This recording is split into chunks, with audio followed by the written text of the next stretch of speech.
રાજકોટની વાત કરવામાં આવે તો જિલ્લા ધોરાજી સેશન કોર્ટે દુષ્કર્મ કેસના આરોપીને 20 વર્ષની સજા ફટકારી છે। આપણે જણાવી દઈએ કે 2022માં ધોરાજીની સગીર વયની બાળકી પર પરપ્રાંતીય વ્યક્તિએ દુષ્કર્મ આચર્યું હતું।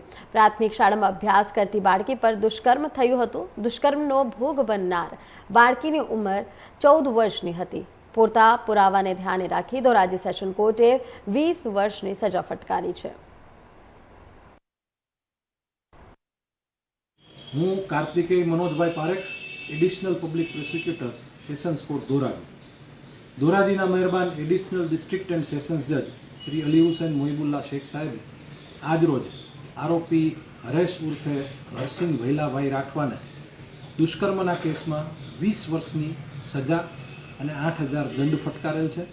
સાથે સાથે ભોગ બનનારને વિક્ટિમ કોમ્પન્સેશન સ્કીમ હેઠળ 7 લાખ રૂપિયા વળતર ચૂકવવાનો આદેશ આપેલ છે। બનાવની વિગત એવી છે કે ભોગ બનનાર કોઈ ખેતરમાં એમના પરિવાર સાથે રહેતા હતા। આરોપી તેમની જ જ્ઞાતિના હતા અને પરિચિત હોવાથી ભોગ બનનાર 2/11/2022ના અરસામાં ડબલું લઈને કુદરતી હાજતે જતા હતા ત્યારે આરોપીએ તેનું અપહરણ કરી અને પોતાના ગામ લઈ ગયેલ અને ત્યાં ભોગ બનનાર સાથે વારંવાર શરીર સંબંધ બાંધેલો હતો।